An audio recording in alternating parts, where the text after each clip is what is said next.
સુરત શહેરમાં આમ આદમી પાર્ટી અને ભાજપ વચ્ચે સતત ઘર્ષણ થઈ રહ્યું છે। આમ આદમી પાર્ટીના પ્રદેશ મહામંત્રી મનોજ સોરઠિયા ઉપર હુમલો કરાયો હોવાની ઘટના સામે આવતા આમ આદમી પાર્ટીના કાર્યકર્તાઓમાં ભારે રોષ જોવા મળ્યો છે। તો મનોજ સોરઠિયા ઉપર હુમલો થતાં તેમને હોસ્પિટલમાં સારવાર માટે લઈ જવાયા હતા। આમ આદમી પાર્ટી આપ દ્વારા સીમાડા ચોકડી ખાતે દર વર્ષે ગણેશ ઉત્સવનું આયોજન કરવામાં આવતું હોય છે। તે મુજબ આ વખતે પણ મંડપનું આયોજન થઈ રહ્યું હતું, જેને જોવા માટે પ્રદેશ મહામંત્રી મનોજ સોરઠિયા પહોંચ્યા હતા। આ દરમિયાન જ કેટલાક વ્યક્તિઓ દ્વારા એક જ મંડપ પાસે પડેલા બાંબુ અને લોખંડના પાઇપ વડે તેમની પર હુમલો કરવાનું શરૂ કર્યું હતું। તે અંગે આમ આદમી પાર્ટીના પ્રવક્તા યોગેશ જાદવાણીએ જણાવ્યું કે ભાજપના ગુંડાઓ દ્વારા મનોજ સોરઠિયા પર હુમલો કરવામાં આવ્યો છે। અમે ગણેશ ઉત્સવ ઉજવતા હોઈએ છીએ, ત્યાં આગળ ભાજપના લુખ્ખાઓએ આવીને કોઈ પણ કારણ વગર જ હુમલો કરવાનું શરૂ કરી દીધો હતો। અમારા પ્રદેશ મહામંત્રી મનોજ સોરઠિયાના માથાના ભાગે પાઇપનો ફટકો મારતા તે લોહી લુહાણ હાલતમાં હોસ્પિટલમાં તેને લઈ જવામાં આવ્યા છે, ત્યાં તેમને સારવાર પણ આપવામાં આવી રહી છે। ભારતીય જનતા પાર્ટીના નેતાઓના હાથમાં પોલીસ હોવાને કારણે તેઓને કાયદાનો કોઈ જ ડર રહ્યો નથી। ભૂતકાળમાં પણ આમ આદમી પાર્ટીના નેતા અને કાર્યકર્તાઓ પર આવી રીતે હુમલા થઈ ચૂક્યા છે। જી, હું રજનીકાંત વાઘાણી, સુરત લોકસભા પ્રમુખ આમ આદમી પાર્ટી। શું ઘટના બની છે? આજે સુરત શહેર આમ આદમી પાર્ટી દ્વારા આયોજિત ગણેશ મંડળની મુલાકાતે આમ આદમી પાર્ટીના પ્રદેશ મહામંત્રી મનોજભાઈ સોરઠિયા આવ્યા હતા અને હું એમને ગણપતિ આયોજનની આખી રૂપરેખા બતાવી રહ્યો હતો। એ સમયે અમે પંડાળના પાછળના ભાગમાં ગયા અને જ્યારે હું એમને બેનર્સ ક્યાં લાગશે, કેવી રીતનું થશે, એ બધી ચર્ચા કરતા હતા। એ સમયે અમુક લોકો મારી સામે દોડી આવ્યા અને સીધો જ તે ગાળાગાળી કરવા લાગ્યા। એ લોકો મને ઓળખતા પણ હતા, મનોજભાઈને પણ ઓળખે છે।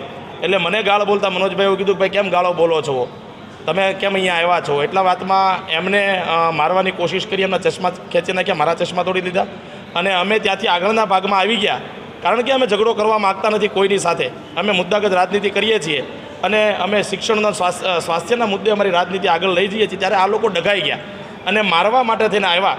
અમે આગળ વહી આવ્યા તો એ લોકો શાંત ન પડ્યા।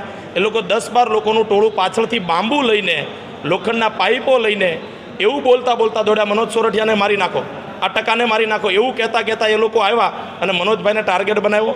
એમણે લાકડાના મોટા બાંબુ હુમલો કર્યો, મારા હાથ ઉપર આવ્યા અને મનોજભાઈ સાઈડ થઈ ગયા અને મનોજભાઈ પહેલાં રહી ગયા પણ એમને બધી બાજુથી ઘેરી વળ્યા અને એમની ઉપર હુમલો કર્યો અને મનોજભાઈના માથાની ઉપર જીવલેણ ઘા પણ એમણે કર્યા છે। અત્યારે સ્મીમેરની અંદર અમે આવ્યા છીએ। આ ઘટના બનીથી 1:30 વાગે, અત્યારે 12 વાગ્યા છે, સોરી 10:30 વાગે ઘટના બનીથી 12 વાગી ગયા છે। 1.5 કલાક જેટલો સમય થયો, છતાંય કોઈ પોલીસ અધિકારી અહીંયા આવ્યું નથી।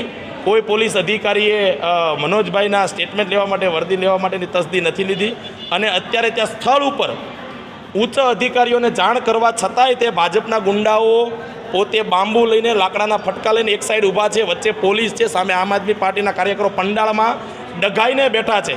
MLA સ્થળ ઉપર છે, કુમાર કાનાણી, વીડી ઝાલાવાડિયા સ્થળ ઉપર છે। એટલે ભાજપ આ ગુંડાઓને આગળ કરી રહી છે, બુટલેગરોને આગળ કરી રહી છે અને આમ આદમી પાર્ટીની મુદ્દાગત રાજનીતિથી ડરી ગયેલા ભાજપના લોકો હવે પ્રદેશના હોદ્દેદારો ઉપર, પ્રદેશ મહામંત્રીઓ ઉપર હુમલા કરવા સુધી એ આગળ વધી ગયા છે અને એ એમની હાર નિશ્ચિત દેખાઈ રહી છે। એટલા માટે આવા બધું થઈ રહ્યું છે। તો બીજી તરફ વરાછાના ધારાસભ્ય કુમાર કાનાણીએ જણાવ્યું હતું કે અમારે સીમાડા નાકા ઉપર ગણપતિ ઉત્સવના શુભેચ્છાના બેનર લગાડવામાં આવ્યા હતા।